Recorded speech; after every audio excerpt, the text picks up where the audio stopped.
Proteinshakes trinken, obwohl man fastet? Das geht mit Wolfs Proteinfasten, das ich 30 Tage lang ausprobiert habe, damit ihr es nicht müsst. Und um endlich mal eine der härtesten Yoga-Sessions zu schaffen. Kann eine Ernährungsumstellung da überhaupt helfen? Ich praktiziere seit fast 2 Jahren Intervallfasten. Und zwar 16:8. 2,25. Nein, das bedeutet 16 Stunden Fasten und 8 Stunden Essen. Christian Wolfs Ansatz erweitert das. 18:6. 3. 18 Stunden Fasten, in denen man aber Proteinshakes trinken darf, die mit Zucker sind? Das klingt süß, aber was soll das Ganze eigentlich bringen? Minus 3,1. Die Regeln habe ich direkt von der More-Website übernommen. Gefastet wird also im 18:6-Rhythmus und während der Fastenphase sind 2 Proteinshakes erlaubt. In der Essenszeit folgen dann 2 Hauptmahlzeiten und ein Snack, alle proteinreich, wobei die Empfehlung ist, dass man 2 Gramm Protein pro Kilogramm Körpergewicht zu sich nimmt. Und wie bei all meinen Experimenten recherchiere ich erst nach dem Experiment zu den Wirkungen, um Placebo-Effekte zu vermeiden. Das ist aber dieses Mal keine so gute Idee. Proteinfasten soll dabei helfen, schnell Fett abzubauen, Muskeln zu halten, trotz Kaloriendefizit, weniger Hunger und mehr Fokus und Energie. Der Erfinder, Christian Wolf selbst, ist umstritten. Er ist Gründer der Firma More Nutrition, die zufälligerweise alles verkauft, was man für diese Fastenform braucht. Aber man kann auch ohne die More-Produkte Proteinfasten. Ich habe beides ausprobiert, denn ich will wissen, ob diese ganze Methode Marketing ist oder Wissenschaft. Proteinshakes sind ein Wundermittel? Nein, aber sie sind ein Werkzeug. Und richtig eingesetzt können sie dir helfen, weniger Hunger zu haben, weniger zu essen und Muskeln zu schützen, während du abnimmst. Proteine sättigen stärker als Kohlenhydrate oder Fette. Studien zeigen, dass eine Ernährung mit etwa 30% Proteinanteil im Vergleich zu einer normalen Ernährung mit ca. 10% zu deutlich weniger Hunger und besserer Appetitkontrolle führt. Menschen essen somit automatisch weniger Kalorien, ohne sich bewusst einzuschränken. 2 Gramm Protein, also Eiweiß pro Kilo Körpergewicht. Klingt erstmal nicht viel. Aber bei mir sind das bei 85 Kilo im Moment 170 Gramm Protein. Klingt immer noch nicht viel. Für mich als Veganer sind Eiweißquellen Kichererbsen, Haferflocken, Linsen oder Tofu. Und 170 Gramm Eiweiß über Tofu wären zum Beispiel 1,5 Kilo. Das wird interessant. Außerdem mache ich am Ende eine Nährstoffanalyse, um zu sehen, ob ich wirklich alles bekommen habe, was ich brauche. Aber erstmal einhändige Liegestütze. Okay, doch nicht. Es gibt einen großen Unterschied zum normalen Intervallfasten. In den 18 Stunden Fastenphase darf ich 2-mal etwas zu mir nehmen. Laut More sollte das aus einer reinen Proteinquelle sein. Beim More-Proteinfasten bedeutet das natürlich More-Proteinshakes. Das ist kein Muss, aber ich habe es anfangs genauso gemacht und später aus Gründen geändert. Und ihr fragt euch zu Recht, Whey? Nein. Abseits fantastischer Wortwitze gibt es viele natürliche Eiweißquellen und daher muss es auch nicht Whey-Protein sein. Doch um stilecht zu starten, habe ich meine Erkenntnisse aus dem Sparen-Video über Bord geworfen und mich für das Experiment im nächstgelegenen Supermarkt mit dem ziemlich teuren More-Zeug eingedeckt. But Whey? Nein. Ich bin selbstständiger Drehbuchautor und Regisseur und habe zuletzt wieder ein bisschen zugenommen. Also das ist jetzt nichts, was man krass unterm Pullover sieht, aber das beeinflusst halt schon stark mein Körpergefühl bei Bewegung und allem. Fühlt sich halt nicht gut an. Deswegen würde ich da gerne was gegen tun und das am besten so bequem wie möglich. Viel wichtiger ist aber, ich will endlich diese Power-Yoga-Sitzung schaffen. Die geht 30 Minuten, ich schaffe die aber nie ganz. Okay, 10, vielleicht 11 Minuten habe ich geschafft. Ich hoffe, das sieht Ende des Experiments besser aus. Ich mache jeden Tag Yoga. Ich mache normalerweise verschiedene Übungen, aber einen Tag in der Woche mache ich dieses Power-Yoga und da komme ich nicht weiter. Aber erstmal übernimmt Dr. Rap Ultra Raffi. Lass die Lean-Flaschen liegen, denn bei diesem Proteinfasten muss man auf Kohlenhydrate und Kalorien achten. Healthy Way, das ist der Swag, das ist der Lifestyle. Eiweiß aus Hülsenfrüchten, Fisch, Quark und Fleisch, weil du Muskeln behältst, auf Fett verlierst, keine Fressattacken kriegst und dich gesättigt fühlst. Du verlierst an Weight und du sippst viele Shakes und man sieht die Gains unterm Tief vom Babe. Mach ein Selbstexperiment und schau, ob das etwas verändert. Es gibt übrigens einen echten Song dazu. Ultra Raffi und Klang der Nudel haben für mich einfach den Text geändert. Zum Besseren. Nein. Also, Tag 1. Ich starte mit einem klaren Plan. Mehr Protein, weniger Chaos. Das ist der Shake, der erste mit Wasser. Heute Morgen gab es schon Tee mit so einem Sirupzeug, das irgendwie ohne Zucker und Kalorien ist. Und jetzt der erste Drink. Ich habe keinen Shaker, ich mache das so. Boah, ist das süß, krass. Fühlt sich an, als hätte ich so ein Riesenstück Kuchen gegessen. Ultra süß, wie ihr.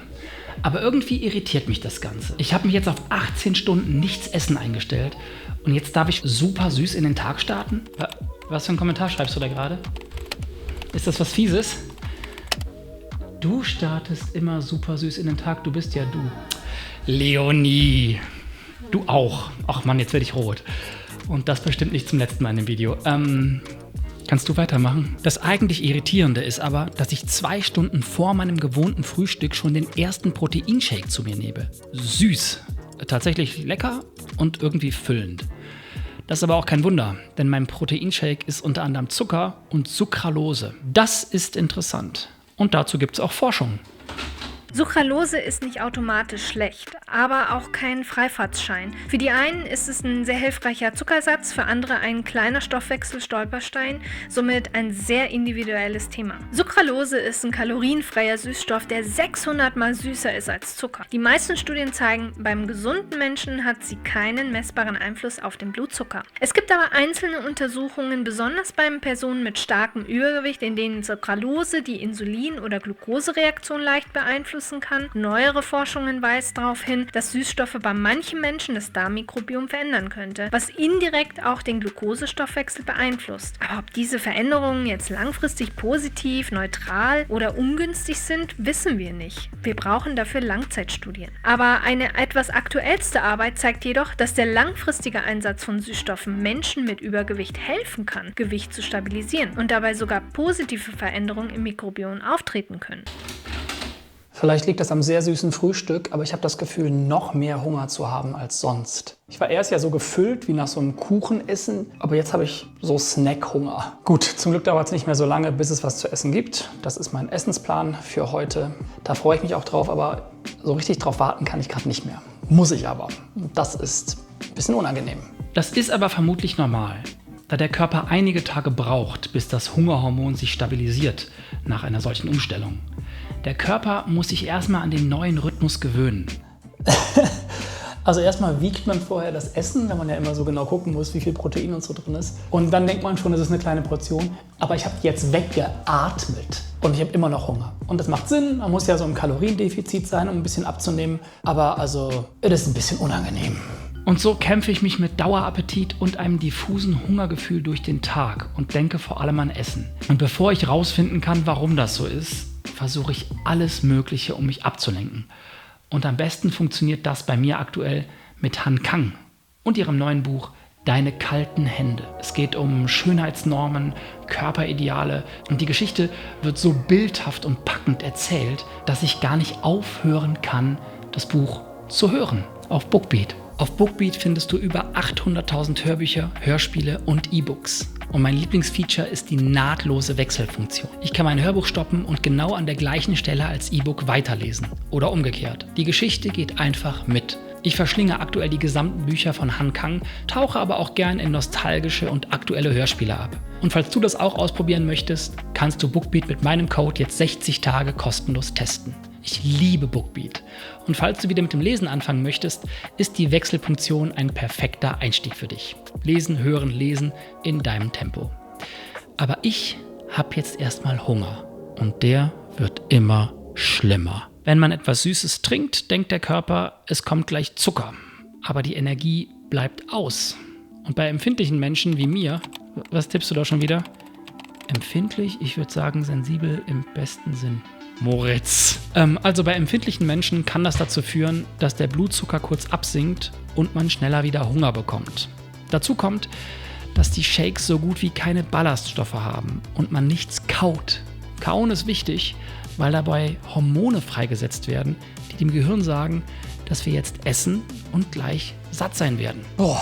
Mahlzeit 2 habe ich weggeatmet und jetzt bin ich auch erstmal so gesättigt, aber so, dass man weiß, eigentlich könnte man sehr leicht nochmal das gleiche essen. Aber ich bin mal gespannt, wie lange das vorhält.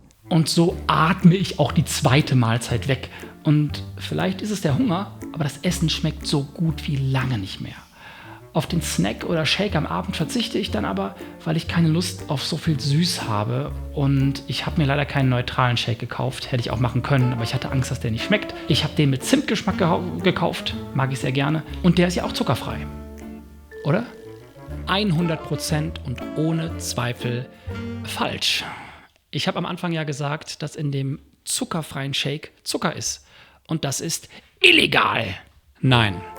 In Europa gibt es eine Menge Bezeichnungen, die uns das Gefühl geben, dass wenig bis kein Zucker in irgendetwas drin ist. Zuckerfrei ist aber faktisch falsch. Als Bezeichnung ist es aber legal. Im Fall dieser Shakes zum Beispiel befindet sich 0,5 Gramm Zucker pro 100 Milliliter. Und das gilt in Deutschland als zuckerfrei. Rechtlich ist das legal. Aber für uns als Verbraucherinnen und Verbraucher ist es irreführend. Das heißt aber auch, dass ich mit jedem Shake aktuell 1,5 Gramm Zucker zu mir nehme. Das klingt jetzt wenig, aber in einer Fastenphase kann das reichen, dass der Blutzucker steigt und wieder fällt. Genau dieses Auf und Ab hat Auswirkungen. Hör auf damit. Ich bin heute Nacht relativ viel aufgewacht. Nicht aus Hunger, sondern irgendwie war ich immer wieder wach. Einfach so. Heute Morgen bin ich dann auch eine halbe Stunde vor meinem eigentlichen Wecker aufgewacht. Und dann war ich so schockwach. Also mir geht's jetzt nicht schlecht, aber ich bin auf jeden Fall ein bisschen müder. Aber ansonsten geht's mir gut. Ich bin gespannt, was mein Körper da gerade macht. Während ich Tag 2 absolut streng nach Plan durchziehe und mich an Zeiten, Kalorien und Proteinzufuhr halte, bemerke ich erste Nebeneffekte. Also nicht 1, nicht 2 und wenn der Chef mich rausschmeißt, 3 Nebeneffekte, die immer deutlicher werden. Erstens, ich habe vermehrt so Snack-Gedanken, also so ein Verlangen nach Süßkram, obwohl ich den ganzen Tag ja sehr süßes Zeug schon zu mir nehme. Zweitens, seit gestern habe ich immer wieder so stechende Kopfschmerzen, die kommen und gehen, aber sie kommen halt vor allem immer wieder. Bei einer Ernährungsumstellung halte ich das aber noch für normal. Drittens, nicht so normal ist mein Hautausschlag, den ich bekommen habe und der irgendwie so über das ganze Gesicht zu gehen scheint. Auf jeden Fall sieht es so aus. Super schnell aufgetreten. Ich weiß nicht, ob der gestern schon da war. Ich habe den noch nicht gesehen. War auf jeden Fall am Anfang des Experiments und letzte Woche noch nicht da. Und ich habe einen Verdacht, wo der herkommen könnte. Ich habe ja gesagt, dass ich empfindlich bin. Moritz. Und als jemand, der sonst so gut wie möglich auf jegliche künstliche Zusatzstoffe verzichtet, ist mein Körper diese Masse an Farbstoff und Süßungsmittel einfach nicht gewohnt.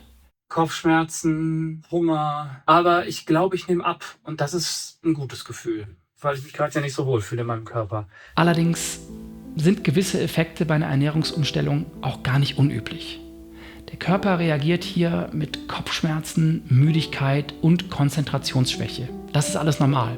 Letzteres ist übrigens das Einzige, was ich nicht feststellen konnte. Die Konzentration bleibt gleich. Auch wenn sie jetzt aktuell nicht so hoch ist, weil es ist 1 Uhr nachts. Ich drehe dieses Video nämlich ultra spät. Aber während des Experiments.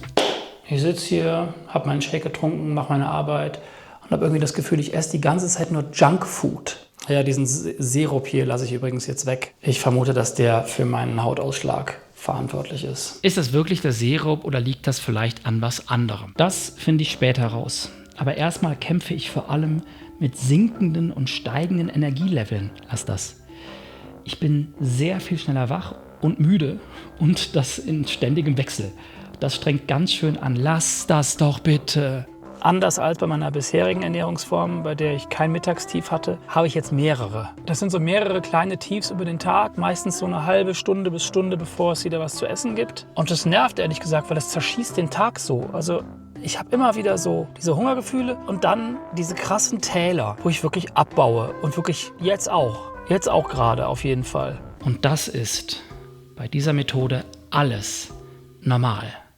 Beim Proteinfasten treten anfangs meist immer wieder so kurze Leistungstiefs auf. Vor allem vor oder nach dem Essen, so ungefähr 30 Minuten. Solche Schwankungen entstehen durch den veränderten Blutzucker und Hormonspiegel während der Umstellung und das reguliert sich meistens in den ersten Wochen. Was sich allerdings nicht reguliert, sondern sogar nachlässt, ist meine Kraft. Während ich meine tägliche Yoga-Sitzung mache und einmal die Woche Power-Yoga, merke ich, dass ich inzwischen noch mehr Schwierigkeiten habe, die Power-Yoga-Session zu beenden. Also mehr Kraft bringt das Proteinfasten gerade in diesem Moment irgendwie nicht. Also das Körpergefühl ist einfach so ein bisschen bäh. Und so endet die erste Woche ernüchternd. Bisher sind die Effekte, die ich wahrnehme, nicht besonders positiv. Aber ich bin geduldig. Ob das eine gute Idee ist? Auch in der zweiten Woche bleibt ein diffuses Hungergefühl oder eher dieses Gefühl, nicht richtig satt zu sein. Woran kann das liegen? Unser Hungerhormon mit dem schönen Namen Grelin beruhigt sich ungefähr nach 5 Tagen. Allerdings habe ich auch am 7. Tag noch dieses komische Gefühl im Bauch. Und das liegt vermutlich an einem anderen Hormon, Leptin, unser Sättigungshormon. Das braucht ein bisschen länger, um sich an den neuen Rhythmus zu gewöhnen. Mein Körper passt sich also an, wenn auch langsam. Und dann gibt es einen neuen Effekt. Und der überrascht mich doch sehr. 1,2 Kilo abgenommen. Und das wundert mich jetzt schon, weil ich ja gerade eigentlich nur pappsüßes Zeug in mich reinschiebe. Das ist wirklich spannend und ich habe auch das Gefühl, ich fühle mich etwas fester an. Ich verliere Gewicht, ja. Aber ich fühle mich nicht leichter. Dieser Shake, der wirkt irgendwie wie Koffein, aber ohne Kaffee. Und ich nehme aktuell ja überhaupt keinen Koffein mehr zu mir, schon seit über einem Jahr nicht mehr. Und daher ist es umso seltsamer, diese Wachkicks zu bekommen und dann gleichzeitig dieses Völlegefühl, was durch die Shakes bei mir zumindest ausgelöst wird. Das liegt am Zucker und an den Süßstoffen im Shake. Der Körper erwartet Energie, schüttet Insulin aus, aber echte Energie kommt kaum. Dadurch fällt der Blutzucker ab und ich lande im typischen Mittagsloch, obwohl ich noch gar nichts Richtiges gegessen habe. Und dieses Problem wird immer stärker. Zum jetzigen Zeitpunkt bin ich sogar ein bisschen schlechter. Insgesamt. Keine Ahnung warum. Mein Körper schafft gerade einfach nicht mehr. Aber dafür bin ich in Woche 2 wirklich drin. Die Ernährungsform ist etwas teurer als meine gewohnte, was vor allem an den More-Produkten liegt, die ich sonst ja nicht kaufe. Aber ich merke einen positiven Effekt. Ich bin vielleicht im Moment etwas kraftloser, aber ich bin auf jeden Fall wieder richtig fokussiert. Und das ist gut. Weiß aber auch gar nicht, woran das jetzt liegen kann. Vielleicht ist es der strikte Essensplan, der meine Entscheidungsmüdigkeit reduziert. Weil immer klar ist, wann es was zu essen gibt und was es zu essen gibt. Es gibt keinen Wiggle Room. Feste Uhrzeiten, festes Essen. Keine Ausnahmen. Was ist eigentlich mit dem Hautausschlag? Ist der inzwischen weg? Nein. Dabei habe ich den Sirup komplett weggelassen. Ich habe aber inzwischen auch einen anderen Verdacht. Süßstoffe, Farbstoffe oder Aromen können bei empfindlicher Haut Entzündungen auslösen, auch ohne eine Allergie oder sowas. Sie verändern nämlich kurzzeitig unsere Darmflora, was sich besonders im Gesicht zeigen kann. Und bei einer Ernährungsumstellung reagiert der Stoffwechsel empfindlich auf neue Stoffe. Das ist jetzt kein Entgiften, sondern eine normale Anpassung. Und nach dem Absetzen kann die Reizung dann auch noch kurz da bleiben, weil der Haut dann die Reste der Stoffe abbaut. Viel Wasser trinken und milde Pflege können helfen und nach etwa 7 bis 9 Tagen sollte alles abgeklungen sein und die Haut wieder rein und klar. Auch wenn ihr aufhört, irgendwelche Sachen zu essen, kann es wirklich noch dauern, bis es aus dem System raus ist. Was habe ich bisher wirklich erreicht? Ein paar Kilo abgenommen. Aber ansonsten fühlt sich alles so unklar an. Hunger, Tiefs, alles nicht richtig schlimm, aber unschön. Mache ich vielleicht irgendwas falsch? Der Hype um diese Methode ist riesig und so viele Menschen sind glücklich damit. Und ich habe mich bei allem, was ich gemacht habe, nach den Angaben der More-Website gerichtet. Das Einzige, was sich für mich wirklich dauerhaft geändert hat, ist aktuell mein Hautbild. Ende der 2. Woche ist meine Haut weder rein noch klar. Und der Grund, warum sie hier jetzt so fantastisch aussieht, ist weißes Licht und ein Mistfilter auf der Kamera für den creamy Filmlook. An Tag 13 bin ich aber gar nicht creamy, sondern ziemlich salty. Dabei fing alles so sweet an. Wer schreibt eigentlich deine Texte, The Changeman? Ich lasse die More-Produkte jetzt weg. Aus 2 Gründen. Einmal meine Haut. Es nervt einfach und ich will, dass es weggeht. Und nachdem der Sirup offenbar nicht der einzige Auslöser war, habe ich jetzt auch den Shake im Verdacht. Ich reagiere einfach empfindlich auf diese ganzen künstlichen Zusatzstoffe. Das heißt, für nächste Woche brauche ich Ersatzprodukte für alles, was ich bisher von More benutzt habe. Shakes vor allem. Ich hab noch mehr Kritik an dem Schwachsinn. Ich krieg Kopfschmerzen und werd übelst müde vom Fasten. Proteinshakes, harten Süßstoffe in Massen, die meinen Darm störten und Diabetes verursachten. Hör auf, Wissenschaftler, die vom Fach sind. Influencer wollen nicht helfen, sondern ihr Geld machen. Ich mache ein Selbstexperiment und schaue, ob sich etwas verändert. Klang der Nudel ultra Raffi. Ich liebe die. Bestes Team. Und ich durfte sogar ihr aktuelles Musikvideo drehen. Aber zurück zum Experiment. Ab Woche 3 ohne Zucker, ohne Süßstoff. Dafür mit Shakes aus Erbsen und Reisprotein. Es ist eine minimale Anpassung, aber bereits nach 2 Tagen habe ich das Gefühl, dass das Was verändert? Kein Heißhunger mehr, generell nicht mehr dieses Magendurcheinander. Und heute ist der erste Tag ohne Energiechaos gewesen, also keine Tiefs über den Tag. Es ist jetzt quasi so wie vor dem Experiment wieder. Und in 2 Tagen dann wieder Power-Yoga. Mal sehen. Es gibt einen Erbsenprotein- und einen Reisproteinshake. Und die sind wirklich mit 0% Zucker und wesentlich günstiger. Wichtig ist, die Proteinzufuhr bleibt gleich und keine Nahrung mit zu viel künstlichem Kram. Ich merke insgesamt, dass ich länger angenehm satt bleibe und meine Stimmung auch besser wird. Wissenschaftlich passt das. Ballaststoffe verlangsamen die Magenentleerung. Pflanzliche Proteine liefern gleichmäßig Aminosäuren und der Körper hat endlich einen echten Rhythmus. Ohne Zucker und Süßhochs und Tiefs. Aber die richtige Überraschung gibt's dann bei meinem Power-Yoga. Weltrekord, Guinness Buch der Rekorde, Goldmedaille. Ich glaube, die Reihenfolge ist ein bisschen andersrum eigentlich. 21 Minuten Personal Best. Und das war jetzt nicht so ein Krampf, sondern das war kontrollierte Ruhe. Auch wenn am Ende die Stabilität dann ein bisschen gelitten hat. Deshalb habe ich dann auch aufgehört, damit es nicht gefährlich wird. Ich mache Power-Yoga jetzt echt schon lange, einmal die Woche. Aber so gut wie jetzt war es noch nie. Ich bin da super langsam immer nur vorangekommen. Jetzt gerade gibt es so einen Sprung. Und das macht mir echt Spaß.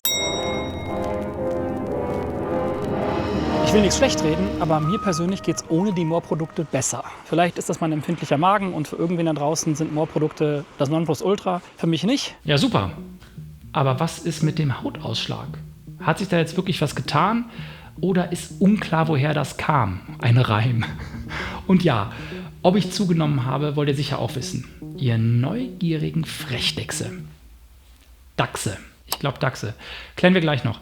Denn es gibt da auch wirklich Studien zu. Nicht zu den Frechdachsen. Wartet doch mal ab. Ihr seid so ungeduldig. Also, erstmal geht es um meine Haut, dann ums Gewicht. Also mein Hautausschlag ist immer besser geworden, aber langsam. Er ist aber fast weg. Also hier an den Seiten ist noch ein bisschen was und das juckt inzwischen. Ich weiß nicht, ob das gut oder schlecht ist. Es geht auf jeden Fall zurück. Und ich hoffe, dass es Ende der Woche dann auch geschafft ist. Die Darmflora stabilisiert sich und das zeigt sich oft im Gesicht zuerst.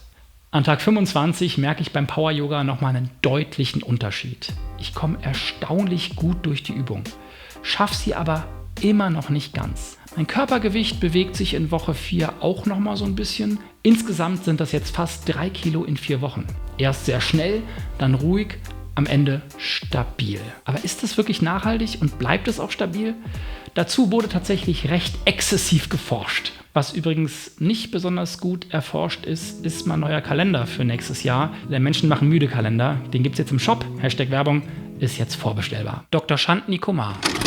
Hilft eine proteinreichere Ernährung, das verlorene Gewicht zu halten? Die Ergebnisse waren, auf kurzfristiger Sicht kann man mehr Proteine zu sich nehmen und das würde auch helfen, denn die Menschen fühlen sich dadurch satter, essen weniger und stabilisieren so ihr Gewicht. Aber langfristig wird der Effekt halt kleiner, weil nicht dass die Proteine unwirksamer werden, aber eher, weil die Menschen mit der Zeit weniger konsequent bleiben und andere Faktoren wie der Lebensstil und die Gesamtkalorien eine größere Rolle spielen. Deshalb ist beides eher so mit drin. Protein kann Hunger reduzieren und beim Gewichtserhalt helfen, aber es ist jetzt kein magischer Faktor, der allein über die Jahre das Ergebnis bestimmt. Snackgedanken sind weg, Konzentration ist wieder da. Eigentlich alles gut, nur mein Gewicht. Das pendelt irgendwie so hoch und runter von Tag zu Tag. Ich meine, ich wiege mich immer zur gleichen Uhrzeit, immer direkt morgens nach dem Aufstehen. Aber habe da jetzt auch über die letzten Wochen ja schon so ein bisschen so einen gefühlten Jojo-Effekt gehabt. Und weiß nicht genau, woran das liegen könnte. Das hat vermutlich mehrere Gründe.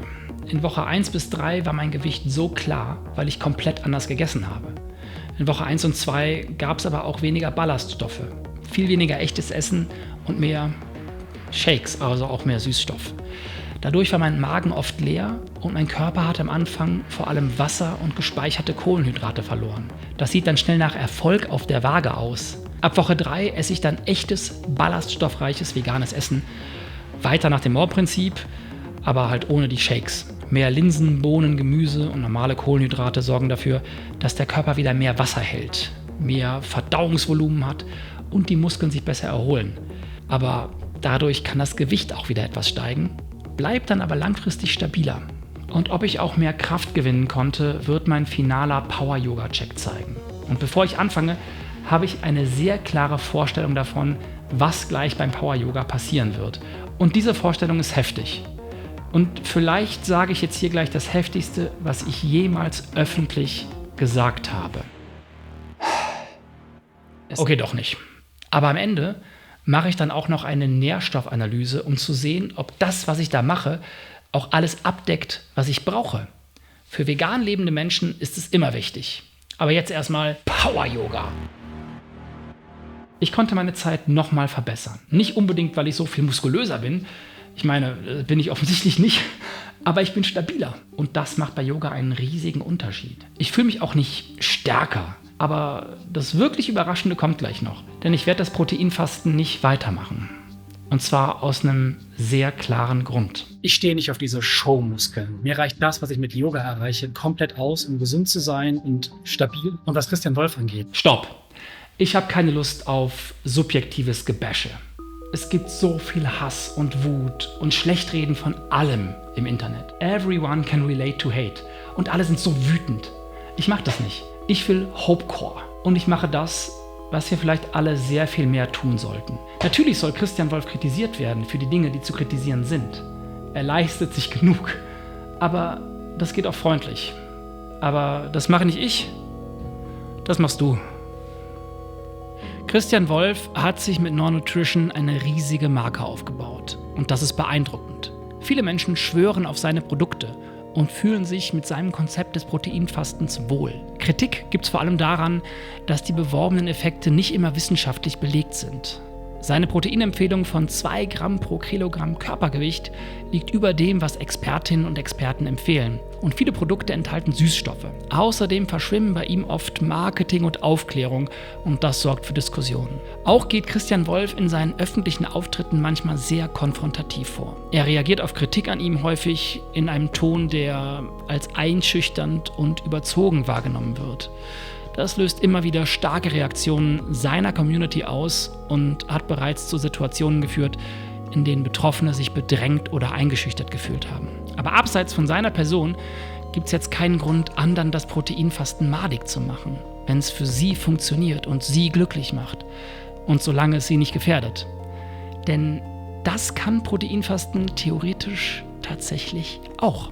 Protein ist nicht pauschal gut oder schlecht für die Niere. Entscheidend ist, wer es ist und in welchem Kontext. Für Gesunde kann viel Protein sinnvoll sein. Bei chronischen Nierenerkrankten gilt, nicht googeln, sondern den Nephrologen aufsuchen. Für gesunde Erwachsene gilt, höhere Proteinmengen bis zu 2 Gramm pro Kilogramm zeigen in Studien keinen eindeutigen schädlichen Effekt auf die Niere. Proteinfasten ist als Konzept für gesunde Menschen nicht gefährlich. Aber wie bei jeder Diät gilt, es wird dann zum Problem, wenn man es übertreibt oder als Dauerlösung sieht. Und ich will jetzt auch was sehen. Und zwar meine Nährstoffanalyse der letzten Woche. Okay, ich habe jetzt gerade einen Take gemacht, in dem ich 20 Minuten lang diese Nährstoffanalyse erklärt habe. Ich mache es jetzt super kurz. Es ist alles im grünen Bereich. Das ist alles richtig, richtig gut. Proteine sind überdurchschnittlich hoch, aber auch nicht schlimm, sondern einfach noch im okayen Bereich. Aber meine Omega-6-Fettsäuren, die sind krass hoch. Auch nicht gefährlich hoch, aber schon der höchste Wert im gesamten Nährstoffanalyse-Dokument. Das kommt von Hülsenfrüchten und Pflanzenölen. Und davon nehme ich eine ganze Menge zu mir. Hier einen höheren Anteil zu haben, ist völlig in Ordnung. Insgesamt stimmt die Kalorienbilanz. Das Protein ist hoch, die Ballaststoffe liegen perfekt und die Fettqualität ist gut ausbalanciert. Also das wurde mir alles so von der Ernährungsberaterin gesagt. Und nach 4 Wochen gibt es einige Effekte, und einer davon ist richtig deutlich, der Gewichtsverlust. Also weniger Hunger zu vorher kann ich nicht bestätigen. Mehr Fokus als vor dem Experiment kann ich nicht bestätigen. Mehr Energie auch nicht, aber vermutlich mehr Kraft. Und trotzdem werde ich nicht weiter Protein fasten. Warum? Dazu komme ich gleich. Erst noch eine Warnung. Menschen mit einer aktuellen oder früheren Essstörung, egal welcher Art, sollten kein Proteinfasten machen. Fastenregeln, Kalorienrestriktionen und strikte Ernährungspläne können die Symptome wieder verstärken oder zurückholen. Wenn ihr unsicher seid, sprecht vorher einfach mit einer Ärztin oder einer Therapeutin oder einem Arzt oder einem Therapeuten. Zurück zu mir. Ich habe knapp 3 Kilo verloren. Ich fühle mich stabiler und bin alle Nachteile der ersten Woche losgeworden. Was spricht jetzt also bei mir dagegen, dauerhaft Proteinfasten durchzuziehen? Denn was ich wirklich gemerkt habe, diese Ernährungsform funktioniert für mich nicht. Sie soll eigentlich leicht sein, Spaß machen und so weiter. Proteinfasten hat mir aber keinen Spaß gemacht. Meine normale Ernährung passt besser zu mir. Und die Vorteile waren für mich jetzt nicht so extrem spürbar. Eins hat allerdings wirklich gut funktioniert. Ich habe mein Wohlfühlgewicht wieder erreicht. Es gibt jetzt also keinen Grund, das weiterzumachen. Professor Dr. Christian Siener von der Uniklinik Lübeck betont, man solle sich auf eine Methode beschränken. Entweder macht man Intervallfasten oder man erhöht den Proteinanteil in der Nahrung. Für eine Kombination aus beidem gibt es eigentlich nicht genug belastbare Daten. Und egal welche Methode man wählt, ohne ein Kaloriendefizit wird man dauerhaft nicht an Gewicht verlieren. Also wenn das Ziel ist. Und heute nach dem Experiment übrigens habe ich noch etwas Unfassbares geschafft. Ein Salto aus dem Stand. Okay, doch nicht. Vielen Dank an Dr. Shantni Kumar und Tobias Schmick für ihre Expertise. Falls ihr spannende Neuigkeiten aus der biomedizinischen Wissenschaft verfolgen wollt, verständlich und leicht erklärt, dann schaut doch mal bei Shantnis YouTube und Podcast vorbei. Und auch vielen Dank an Klang der Nudel und Ultra Raffi für ihre exklusive Single für dieses Video. Und ihre neue Single ist auch jetzt genau rausgekommen. Schaut auf jeden Fall mal rein, die EP kommt auch bald. Lasst Liebe da. Hopecore. Nächstes Mal geht's um digitalen Minimalismus. Pass auf dich auf und bis bald. Mach ein Selbstexperiment und schau, ob das etwas verändert.